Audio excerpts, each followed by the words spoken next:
Welcome to this discussion forum about the government's discussion draft of the emissions reduction plan. I'm Janet Stephenson and I'm at the Centre for Sustainability at the University of Otago. And this event is being co-hosted by the Centre for Sustainability and two other themes or networks across the university. One is He Kaupapa Hononga, the university's climate change network, and the other is the Otago Energy Research Centre. And we're really privileged today to be hosting Robert, Anita, Christina and Tui. The idea for this webinar was actually Robert's. He came to me and said, how about we get a few smart heads together to share ideas about the emissions reduction plan, particularly in order to stimulate people's thinking ahead of the close of submissions on the 21st of August. So I see we've got 72 participants already, so this is absolutely brilliant for something that was really organised pretty much at the last minute. So welcome everybody. The format today is going to be each of these people is going to have 10 minutes to talk about their topic, and I'll introduce them in just a moment. And then at the end, we'll have a period for questions and discussion. And just noting that this event is being recorded. So just if you don't want to be part of that for any reason, then you're most welcome to opt out of being part of this. And of course, all we can see is at the moment a few names, not faces. So this is a great opportunity to hear from four people who really have very deep perspectives on their particular areas of expertise. First of all, we're going to hear from Dr. Christina Hood, who's an independent expert on climate change and energy policy with a particular focus on the carbon market. And she's going to talk about the alignment of the ERP with New Zealand's climate targets and the role of the emissions trading scheme. We then have Robert, sorry, Christina? No, go on. Oh, great. We then have Robert McLachlan, who's a professor in the School of Mathematical and Computational Sciences at Massey University. He works on climate change with a focus on energy and transport emissions, which is what he's going to be talking about. We then have Tui Warmenhoven from Ngāti Porou and Ngāti Uepohatu, who is part of Mana Taiao and also Greenpeace New Zealand, and she's going to be talking about forestry and Tairāwhiti. And finally, Professor Anita Wreford, who's an applied economist based at the Faculty of Environment, Society and Design at Lincoln University.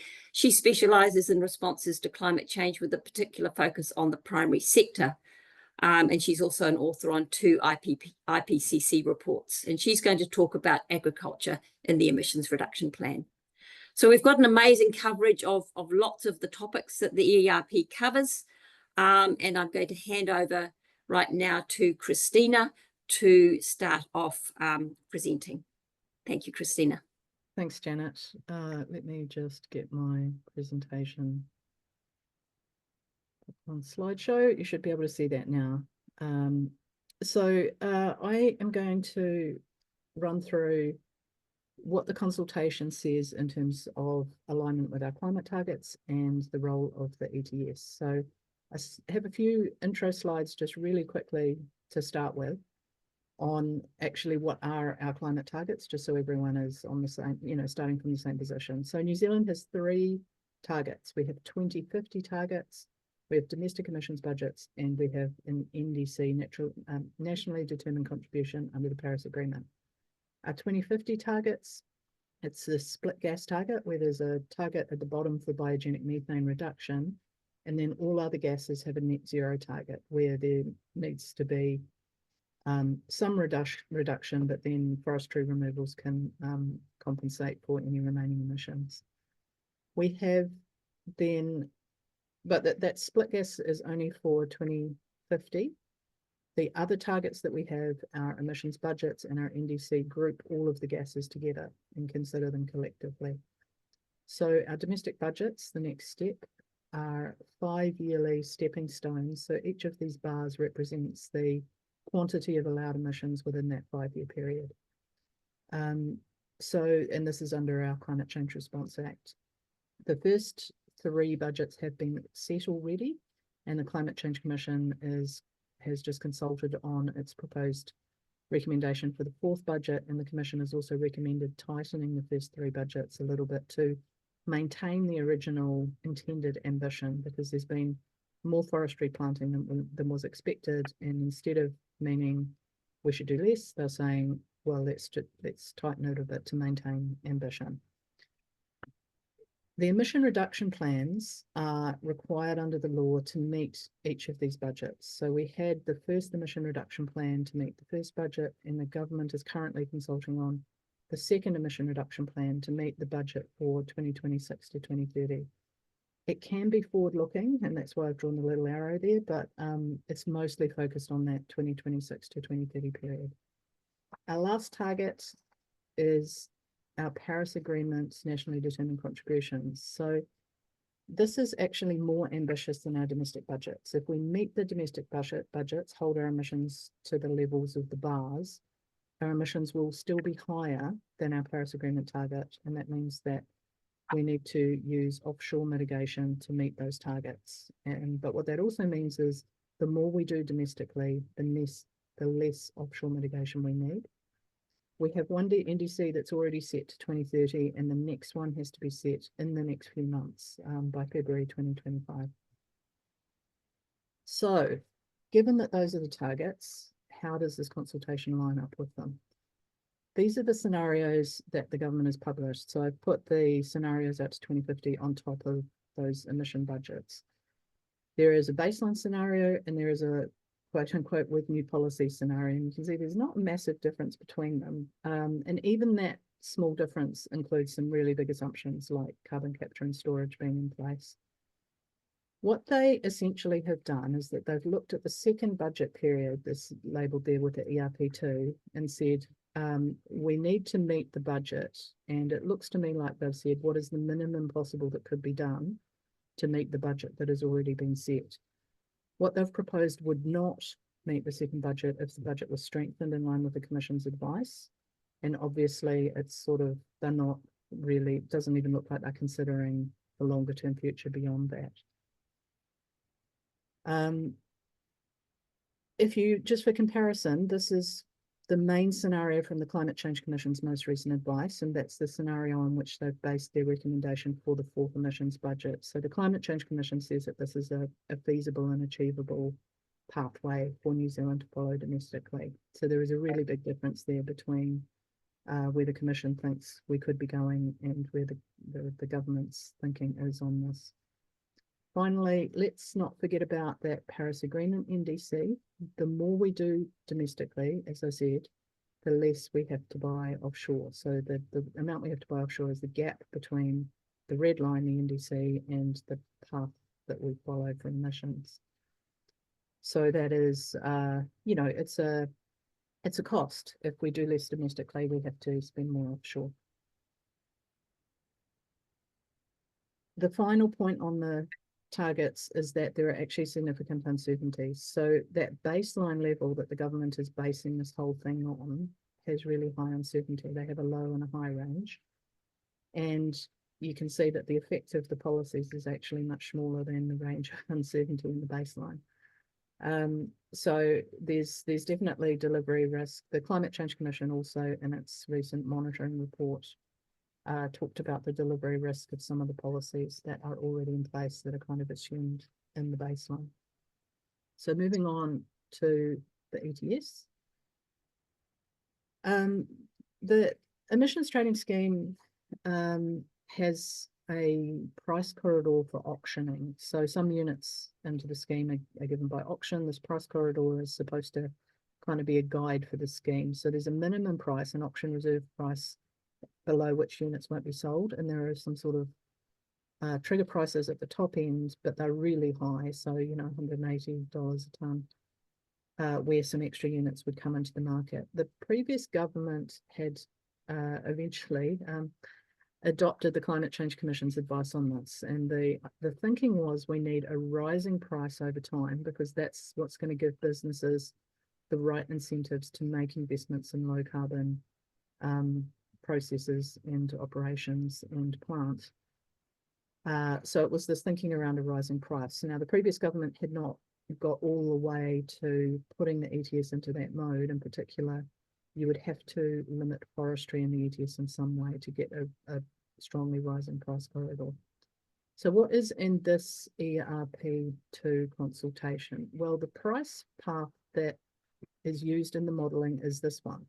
It follows the price floor and then it drops back to $50 a tonne in 2035 and stays there, which is based on the cost of land conversion to exotic forestry. So basically, those scenarios that I showed you in the previous slides were assuming unlimited access to forestry. It's a view of the ETS where the job of the ETS is just to plant trees to compensate for emissions, not to actually really reduce emissions. So this kind of gets to, and you know, perhaps partly as a result, the current market price is even below that floor level. It kind of gets to the core question around the ETS, which is what is it for? And we really don't have political agreement on this. So at one end of the spectrum are those who are saying, well, it should just be about net emissions. It's only about, you know, a pine tree is just as good as emission reduction, so leave everything as it is. At the other end of the spectrum are those who are saying, no, we need to get off fossil fuels quickly and we need to be reforesting and we need to think of a different way of using the ETS. So I find the ERP a bit confused on this because on the one hand, the modelling used that unlimited forestry, but on the other hand, the government actually does have a proposal to limit forestry, which is by land use class in a way that I think we'll hear from later presenters may not work that well, but we haven't seen any details of that yet, and that's going to be important. The final thing in the ERP is that there's a very kind of overly simplistic and naive view around what an ETS can and can't do. There's this idea that because there is a cap on the number of units that get given out and that limits emissions, that therefore nothing else matters. And that is just a really overly simplistic view because of the way that forestry is included, because of the stockpile, and because of the way that you can put together policy packages that give reduced costs and more efficiency, even if it's the same emissions outcome. So they, I think, have an over reliance on the ETS while at the same time having a low price ETS, which is not going to do very much. So a little bit of, you know, inconsistency there. So conclusions, against the targets, it looks like the bare minimum. It doesn't look ahead to future budgets. It is not going to be good enough if any of those early budgets are tightened. High risk and uncertainty and high cost per Paris Agreement. And then the ETS, we really have this fundamental question about what we want the ETS to do. Do we want a rising price path or don't we? And how is that going to work in terms of forestry restrictions? Thank you. Kia ora, Christina. That was great. A wonderful overview of what's being proposed as well. So thank you so much for that. Just for the audience, if you have questions in mind that you just want to record somewhere, pop them in the chat and we'll come back to them at the end. And we'll now move on to Robert, who's going to talk about energy and transport emissions. Kia ora, can you hear me? Yep. Thank you. So just a little background here on the big picture here. Of course, the IPCC have been looking at the consensus view of the scientific evidence and it's been putting out very strong statements recently, which are all new since our climate framework was put into place. They're talking about we're going to miss a brief and rapidly closing window of opportunity to secure a livable and sustainable future for all. And we need deep and rapid cuts in all sectors or almost all sectors this decade. Of course, this is not what we're hearing from the government at the moment, so that's really a contradiction. There I've put the purpose of the Climate Change Response Act, which is to provide a framework by which New Zealand can develop and implement clear and stable climate change policies, blah, blah, blah, 1.5 degrees. Now, of course, we do have a framework by which we can develop and implement clear and stable policies. That is true, but we're not doing it at the moment. Of course, it's not at all stable. We're envisaging a complete and total change of direction which is really the opposite of what was intended there. And then, of course, the big question, which was already a question under the previous government, is our effort and ambition really commensurate with the Paris Agreement and with the 1.5 degrees C? So, if there was a buzzword or a phrase that sort of governed the first emissions reduction plan, it was this term low emission transition, which was that the whole economy would be transitioning to a completely other way of operating.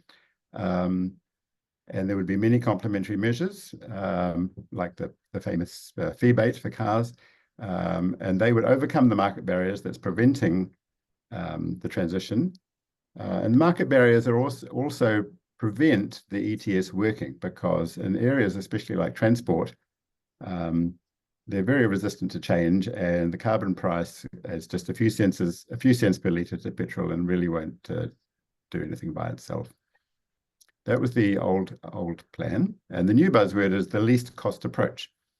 So we're going to have much lower carbon prices, as Christina said, and in fact, the decision on the price settings is coming out very soon. I'm not sure exactly when, if it's before the submission deadline or not, but I'd be very surprised if the government follows the Climate Change Commission's advice on that. I'm expecting to see a lower price corridor.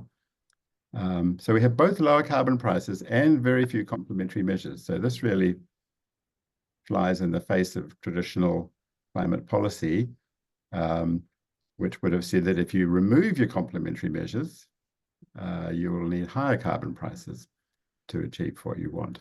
So that's really really strange. But this phrase "low emission transition," we knew already that was very annoying to members of the opposition in the last government, and you can read speeches that they made railing against the whole concept of a low emission transition. So that's really a clear divide there. I think what they mean by least cost approach is the least cost for a given level of risk and ambition. And of course, those things are subject to choices, how sure you want to be about what you achieve and how ambitious you want to be. And there are some complementary measures proposed, but they can be very uncertain. So even in the ERP1, there were some things that I'd call soft measures. If you build a cycleway, it's very hard to predict what emissions reduction you'll see, because you can't tell how many people will switch from their car to a bicycle. But some of them are really hard levers. If you put your fuel efficiency standards in there, you can tell what the impact on emissions is going to be quite accurately. You can really force things to be achieved. And when they say least cost, of course, any cost benefit analysis, you have some freedom there about what you count as a cost and what you count as a benefit. So cost benefit analysis, it makes most sense when you're comparing two fairly similar things that can be weighed up against each other. For example, in transport, are you going to count the health costs of using petrol and diesel vehicles, which we now know is absolutely enormous, many billions of dollars a year? If you count that cost, you'd want to get rid of fossil fuel vehicles as quickly as possible. But if you just say, well, we're just not going to care about that cost, of course, you'll get a different answer. So here we have the different pathways for transport emissions. Of course, they went up a lot for several decades, or they went up and then they leveled out, to be fair. And then there's a little dip due to COVID there. So the Climate Change Commission demonstration path, which under ERP1 we were trying to follow, they more or less go to zero by 2050, which means you have to have some mode shift, so active in public transport, but also very rapid electrification of the fleet, so that after the early 2030s, virtually all vehicles that are sold, certainly all light vehicles, would be electric. And the green line is what the Climate Change Commission called current policy. Now, that was prior to ERP1, so that was what they thought would happen if the government just did nothing whatsoever. So you see that now under ERP2, we're basically proposing to follow a do-nothing path there. So you're talking about a delay of 15 to 20 years in decarbonising transport, which is very damaging, because that is really one of the few sectors where a great deal is known that there are alternatives to get rid of fossil fuels in that sector. It does, of course, involve the public, because virtually everybody everybody moves around.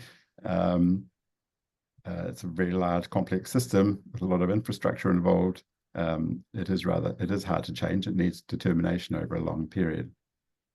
And in contrast, the energy sector or industrial sector, which is actually bigger, so there's not just electricity, it's also all the large industrial emitters like Fonterra and the Methanex plant and so on. They were supposed to go down too. But again, we're seeing a low, medium, and high range from ERP2. Under the high range, they actually increase from where they are now. So again, it's pretty close to a do-nothing path. And that's consistent with what you might expect at a carbon price of $50. For example, for Fonterra to get out of coal for drying milk, needs more of a price, $100, $120, something like that. Or you could say, well, they might do it voluntarily. So that could still happen. Companies could still decarbonize voluntarily, but whether that could occur across the whole economy, a bit more doubtful. So first to look at transport, this is what I called it in the start of the year. I called the government's four-pronged war on electric vehicles. Cancel the clean car discount. Now that was actually cost negative, so cancelling that incurs a cost. Imposed road user charges on EVs at a particularly high rate that was really discouraging sales. Weakened fuel efficiency standards, which they did announce. That was announced before the election, but I was still surprised by the size of the effect. And then they're planning to remove all fuel excise duty, possibly before the next election. That would amount to a big carbon tax cut. However, there's also a fifth point that I now think is more important. There's this barrage of anti-climate messaging from the government. A little quote from a Minister of the Crown there, but there's many others you can probably think of too. Expanding coal, oil and gas, that's an anti-climate message. And I think they may be affecting the public and the industries. If they're getting a signal from the government that we're not going to have to reduce emissions after all, we don't really have to do anything, that probably will affect people's behaviour and industry's investment decisions. So you see EV sales have just collapsed. So I don't think the rebate you got was only about 10%, and yet the effect on sales was enormous. And when it's removed, sales have collapsed. I think it's more of a psychological effect from the messaging from government, sending the signal that climate action isn't really important. Of course, that's rather hard to quantify, but I think it is an effect. Robert, just noting you've got 1 or 2 more minutes. Thank you. I think this is my second last slide. And here's some numbers. I could give you a reference on this, but the increase in emissions in the fuel efficiency standards, it was much larger than I expected. And you see for the emissions for utes have basically doubled. And the whole thing is going to be reviewed again in 2026. So even though the figures for 2028 and 29 are looking all right, we may never even see those happen. So I did a little back of the envelope thing. I reckon that just from the vehicle sales in the next 3 years, you've added another 7 million tonnes of emissions over the life of those vehicles. And on the energy thing, they're talking electrify NZ, doubling renewable electricity generation. But building renewable energy doesn't reduce emissions. To reduce emissions, you have to turn the fossil fuel stuff off. So you could build a lot of renewable energy and it could all go to new uses. And it's also not very ambitious. It's only like a quarter of the level of construction of renewable energy that Australia has already been doing. And there's a bit of techno fantasy in there as well, like carbon capture. Some of the applications for carbon capture are really unrealistic. So that's my view of what it is. It's not least cost as it stands. It's a high cost, high risk and low ambition draft. And the question is, what's the best way to address that? Just putting in a submission to say, I think you should follow the Climate Change Commission's advice on this one, that's unlikely to have an effect by itself. I think what we're looking for is like constructive suggestions that the government could realistically adopt. Thank you. Kia ora. Brilliant, Robert. Thank you so much. We're now going to turn to Tui, and I'm going to be sharing Tui's slides, so she'll be telling me when to flick them on to the next one. So Tui, over to you if you want to unmute yourself, and I'll do the screen share thing, and hopefully between us we can make this thing work. So Tēnā koe, Janet. Tēnā koutou. He mihi kauana mai I ngā pai maunga o te rau kumara ki o koutou maunga, ki ngā hunga mate o tātou, haere atu uki uki kia rātou mā, huri noa kia tātou, ngā kānohi ora, tēnā koutou katoa. I'm beaming in from Ruatoria, the heart of the Uepohatu catchment, in the heart of Ngāti Porou.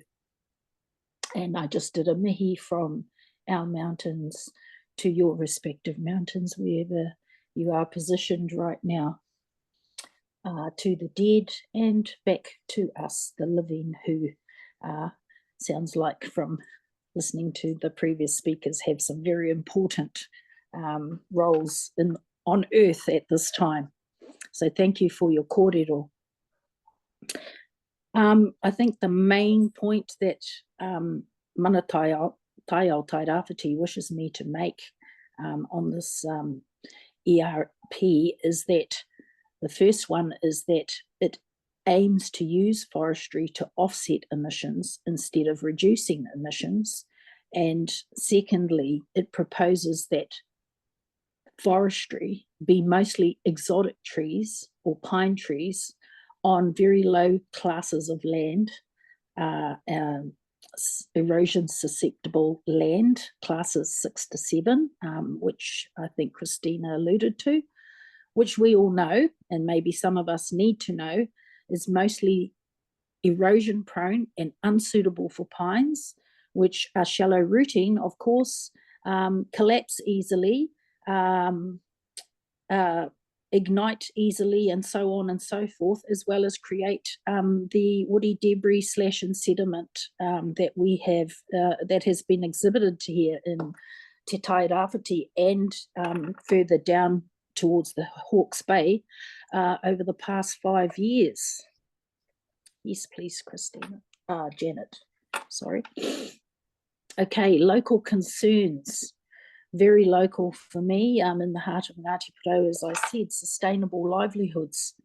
We can't have those when permanent pine plantations are expanding ever so rapidly and actually are being forced upon us somewhat without no or little consultation with landowners, with communities, with whānau, with hapu, all the people in this place that bear the brunt of the impacts of exotic forestry in our place, often do not have a voice. Mana Taiao Tairāwhiti was growing from that abyss to actually stand up and be that voice so that we are heard.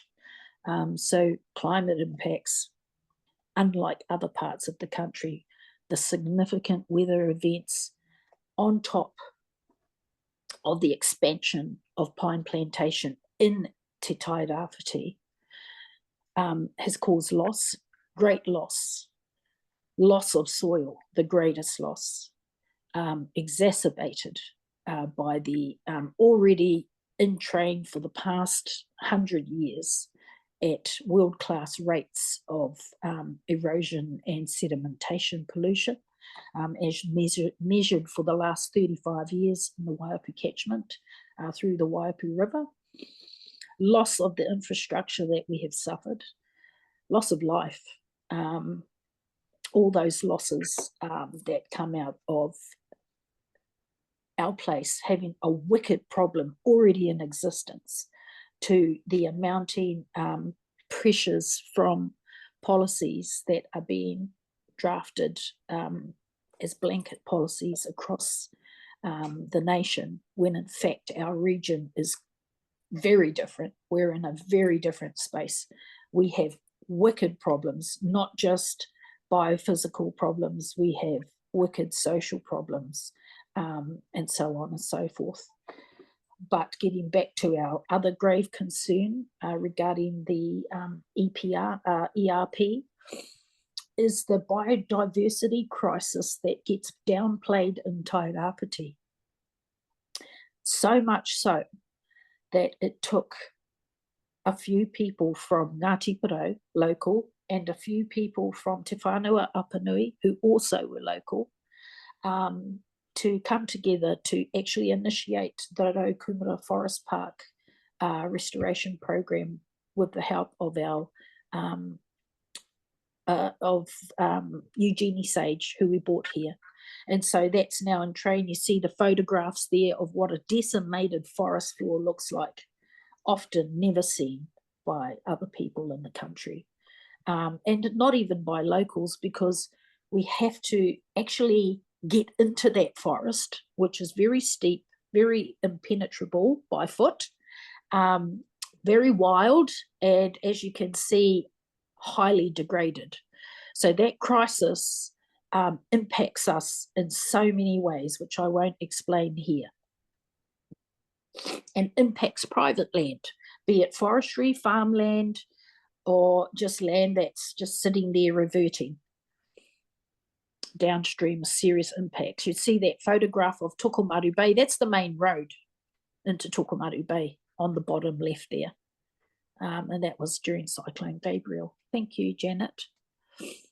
I've just got a series of a few slides here. Janet, you let me know when I've got a couple of minutes and I'll shoot down to the main points. As I said, look at Tairāwhiti, look at this map. Erosion susceptibility.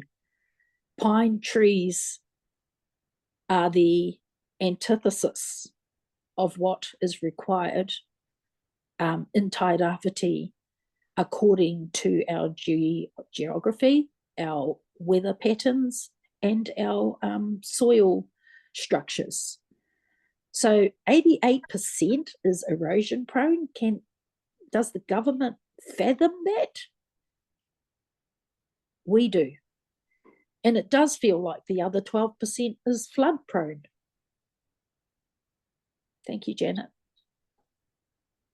So this is a typical degraded landscape in Tairāwhiti. You can see here, you know, probably 120 or so years ago, all the forest cover was mass cleared, and that just led for pasture, and that led to this this outcome, which is a typical hill country scenario in Tairāwhiti, but also in the Hawke's Bay as well. The sediment pollution, like the rivers are always mud here, and those gully slips that you can see are a concern, because we have thousands of new ones opening up.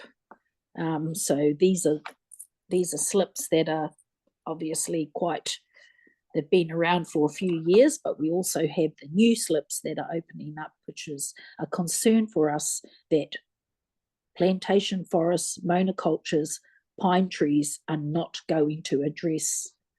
Next one. Yeah, and you've got about 2 minutes left. Okay, that's a typical scenario of a collapsing forest. This is the way they just collapse under the weight of the trees, you know, and the pressure from the extreme weather events and soft soils. Yes, please, Janet. And that's what woody debris in a in a river catchment looks like in Tairāwhiti. You can see in the back there. No, just stay here, Janet. Like, you know, that's a container in the back. Containers, cars, caravans, people, all getting pushed down by woody debris that has originated 89% or maybe 80% of the time from these plantations, both carbon and harvest plantations. Yes, please, Janet.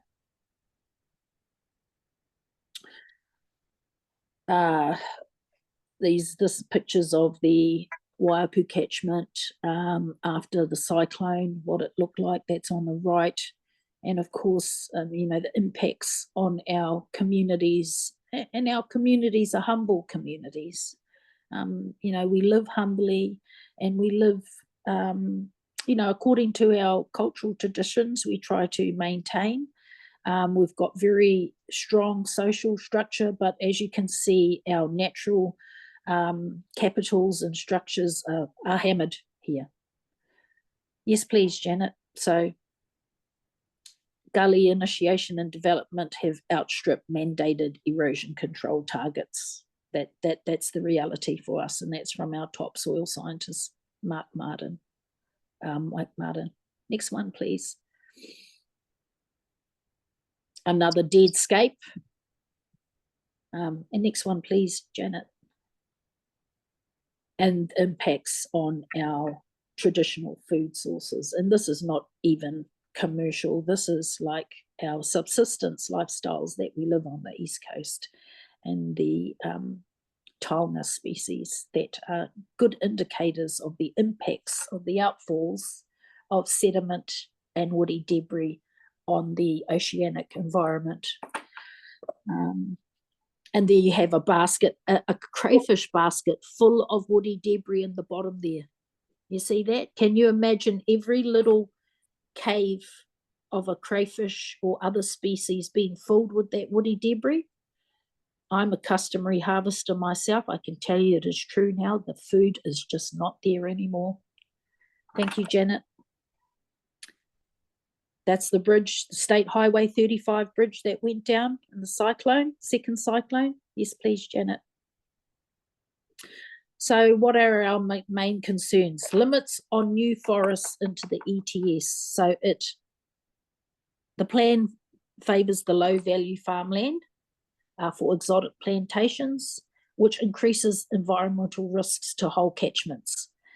There's no plan for managing aging or collapsing pine forests, which are everywhere in Tairāwhiti and in the Waipa catchment. The government acknowledges risks but provides no solutions for us and puts us into the basket with every other region. We need our own regional plan. The proposals are vague with little detail or impact on our emissions reduction, as has been highlighted by previous speakers. It overestimates the value of exotic timber markets and lacks good, robust, sustainable investment strategies, much like a lot of the policy that seems to be coming out. And the impacts on Māori are triple-fold because we already have disproportionality. So the negative effects impact us because most of the forestry in Tairāwhiti is on Māori land. And impacts and sits upstream from Māori communities, and not just Māori communities, all Tairāwhiti communities. As we've seen, we're just happy to have rangatira like Dame Salmon, who's going to the Environment Court. She's going all the way, and she's part of our Manatai Tairāwhiti and a beacon of light for us, along with others. Next, please, Janet, and I'm just about finished. Sorry, I pushed the wrong button there. I think I've got one more slide, but sorry, that was my fault.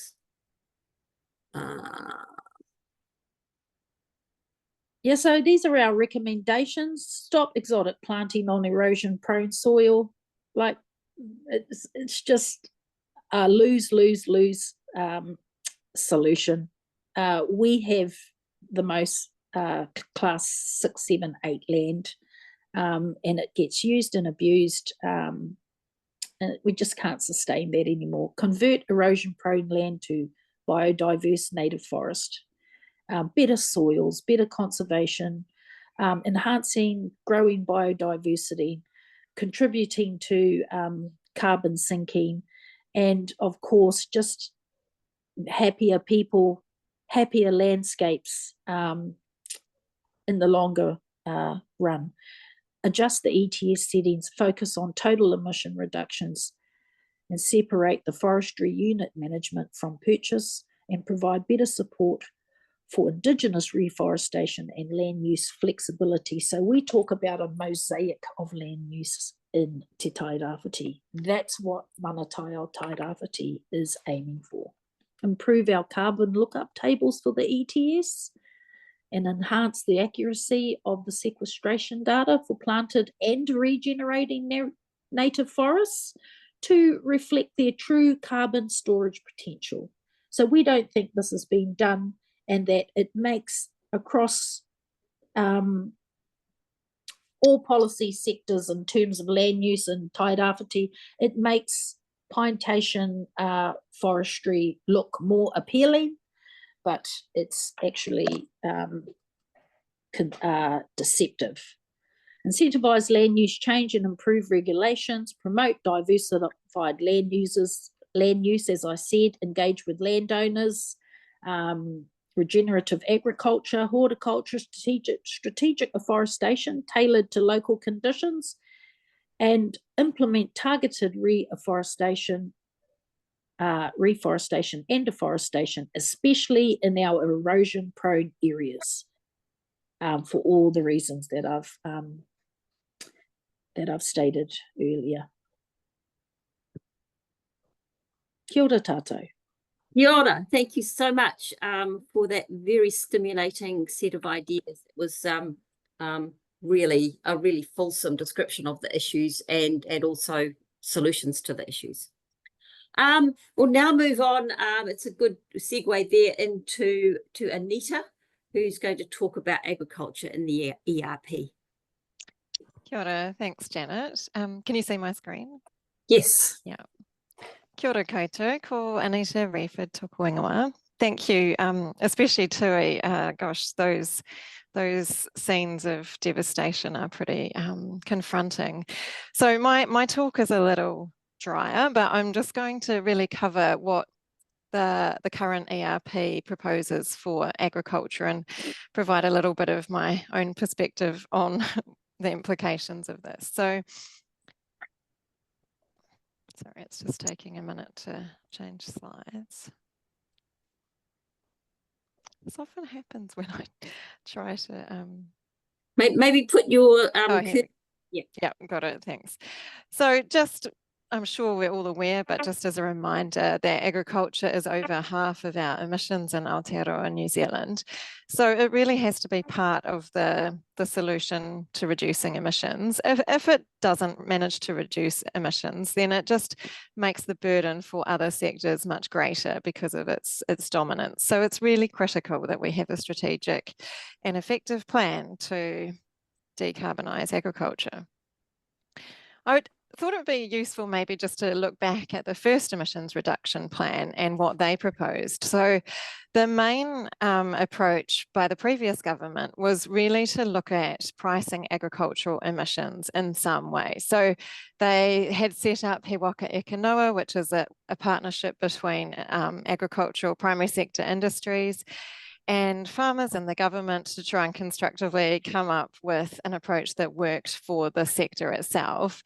And they needed to develop an approach for pricing agricultural emissions by 2025. And if that hadn't occurred, then agriculture would go into the emissions trading scheme. So He Waka Eke Noa had some problems over time and sort of fell apart in a way. And this government has disbanded that. They've said that they will establish a new pastoral sector group, but what that looks like, I'm not sure. And this government has also is moving to introduce legislation to ensure that agriculture does not enter the ETS. So the previous ERP also had some approaches around accelerating mitigation through research and development, supporting producers through extension programs, and transitioning farming systems to think about alternative land uses potentially.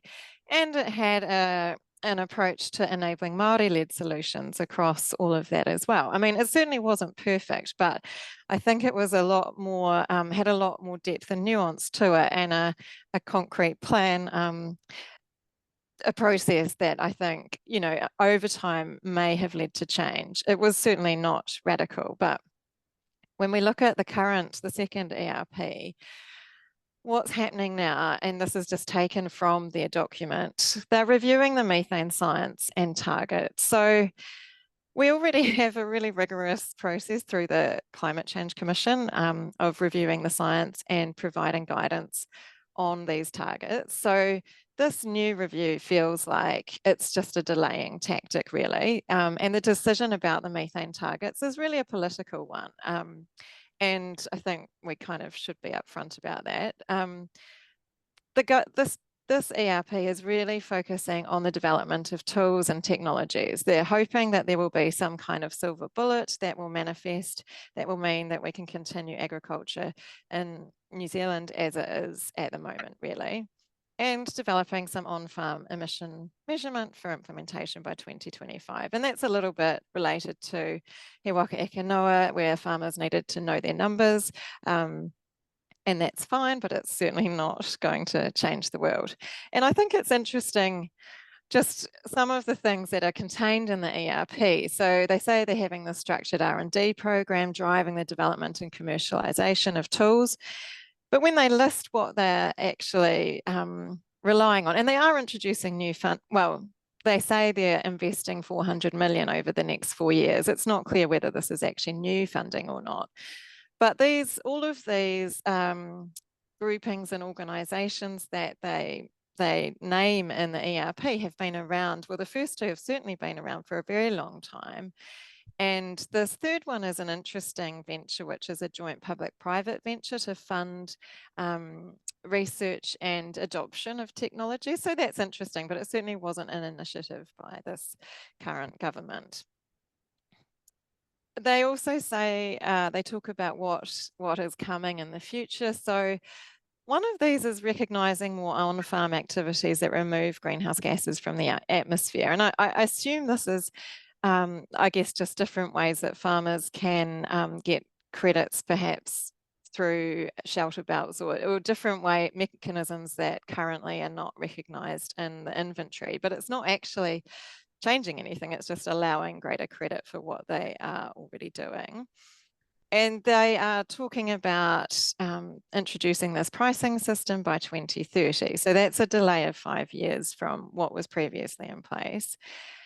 And again, coming back to this development and commercialization of emissions reduction tools and technologies. So I guess what I thought it might be interesting also to talk about what they don't talk about in this ERP. So the previous one also mentioned the importance of considering resilience and adaptation in line with the mitigation activities. So particularly in agriculture, what farmers do on farm, they're not necessarily thinking about whether it's reducing emissions or adapting to climate change. It's just managing their system. And so it's really important that we can try and go for the win-wins that make them more resilient and reduce emissions at the same time. But there's nothing about that in this ERP. There's nothing about Māori-led work, which, as I said, the previous one wasn't perfect, but in here there's like 2 lines on the role of Māori in emissions reduction. And I think, you know, the transition, in many cases, some of the most innovative things are happening in Te Tairāwhiti and across the country and led by iwi. There's nothing about transforming our systems. And I think this is one of the key problems, because this feels like it's just enabling the status quo so that we can continue producing dairy, beef and sheep and things like that we always have, and without acknowledging that there are so many other reasons why we need to transform at least part of our agricultural system. So I think that's a big gap. And there's a big concern that they talk a lot about emissions leakage, so that we don't want to hurt our producers because that will just mean that production will be taken up elsewhere. And there's actually a bit of work that was done for the previous, for the Climate Change Commission a couple of years ago that showed that there might be, if New Zealand does reduce its production of certain types of products, there may be a slight increase that some other countries might take up the slack to a very small amount, but actually the overall effect will still be negative, like as a net emission reduction. So that argument that they state as facts is really not actually proven. So I feel like I'm starting to rant. So I'll just move on to my next slide, which is that I just feel that, so we had the groundswell movement a couple of years ago, and it's probably still you know, it's still a relevant thing, although they're probably a little less active with this current government. But I remember almost 20 years ago, well, over 20 years ago now, we had the farmers protesting the fart tax. And so in that time, that's 20 years, we've basically wasted 2 decades worth of time to take action. And we know, as Robert said, that the IPCC is really clear that we have a small but diminishing window of time to have a climate resilient future, and we're just wasting it. And the government, as other speakers have mentioned, are really big on a cost-effective approach, but there's also been a lot of work that shows that delaying action is more costly. So there was this study by Deloitte, which was it was also focusing on adaptation as well, but basically that if we start acting now and have a gradual transition, it will be less costly than if we delay and then have to take more drastic action that requires purchasing credits and a much sharper transition for our producers.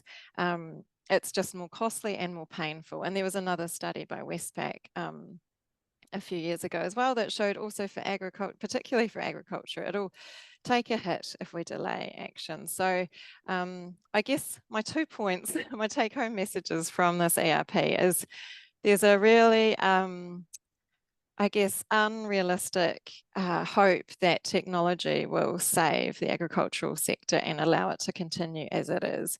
And just a real approach of delaying action and pushing it out to another government and the future generation, really. So I don't feel particularly optimistic having read this. Thanks. Well, kia ora. Thank you, Anita. Also very, very stimulating. We've got about 10 minutes now, or 8 minutes, for a little bit of a discussion. And I've just been glancing through what's in the chat. And there's a question here that is really inviting us to, I guess, think even beyond making submissions to the ERP, which I hope everybody's stimulated to do. It's from Sam. He says the politics of climate, or she, politics of climate and the energy, agricultural and land use transitions we need is very complex, both here in New Zealand and globally. What's the best strategy for influencing the current coalition government to be more ambitious? What are the best pressure points in which members of the government are our best allies?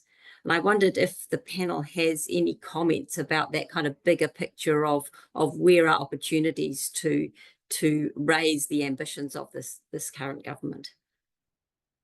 Any thoughts from anybody?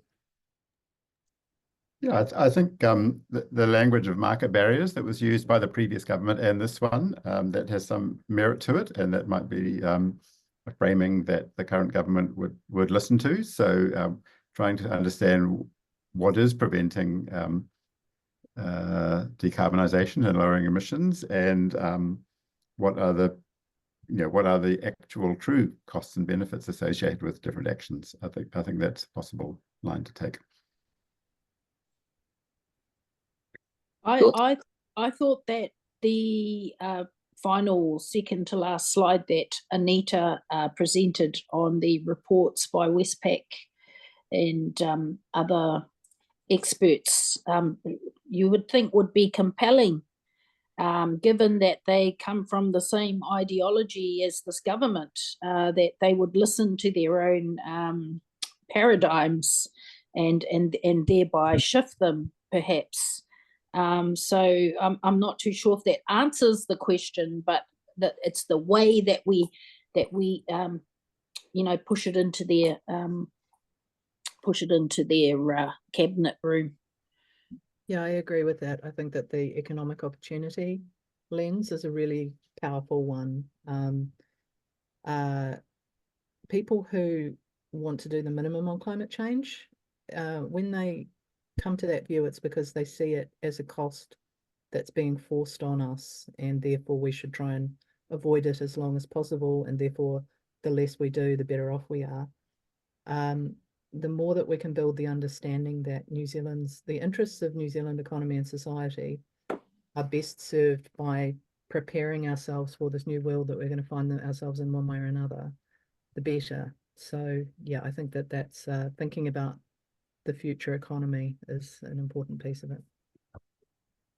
Yeah, I mean, I agree. I guess the trouble is that, you know, the electoral cycles and the timing of that, it means that the decision makers are just so focused on the short term. And even if the economics tells us that, you know, over the medium term, even we'll be better off by taking action now, it still does mean changes and potential challenges in our current time. And I think they're a bit reluctant to do that because of the timing issue and their short-term vision.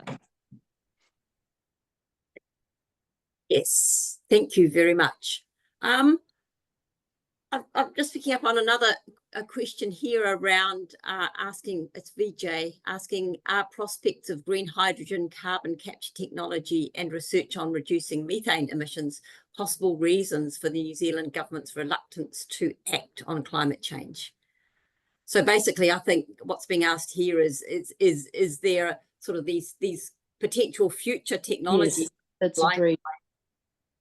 Yeah.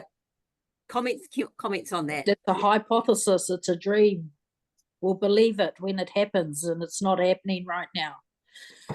So that the hydrogen example, I think that was an error made by the previous government. They had been taken in by the technology hype around that, and were putting money into it in the hope that it would maybe develop into a huge new industry, for example. But some of the projections were really unrealistic. So that is the risk of interfering in that way. But that can only really be overcome by doing the broad consultation and the most balanced, accurate view of the possibilities that you can make. I can't see any way of avoiding that. The ERP2, they say, well, the previous government also cancelled all these policies, but those ones were generally cancelled after investigating how effective they would be. So finding that something is not going to be that great and then cancelling it, that makes sense, right? Yeah. Great. Well, just in our last 3 minutes, there's a final question here around, does anyone have any thoughts on ways to depoliticize emissions, how to bring the realities home so that it's felt understood by farmers, by people in smaller communities and so forth? Any thoughts there? Well, I think actually we should acknowledge that we're not doing brilliantly on this, but we are doing okay on this.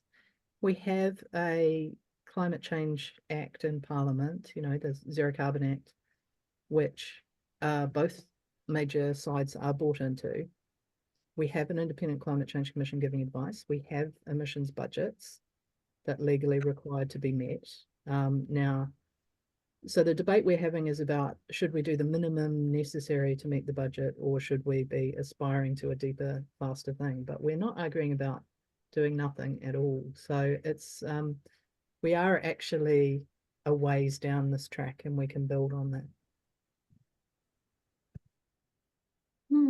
Thank you. Yeah, and there's also, the rest of society apart from the government. In a sense, it's the government's responsibility to meet the carbon budgets, but the entire rest of society is contributing as well. So other parts of civil society and, Sustainable Business Council and this kind of groups, they may be playing a role now too.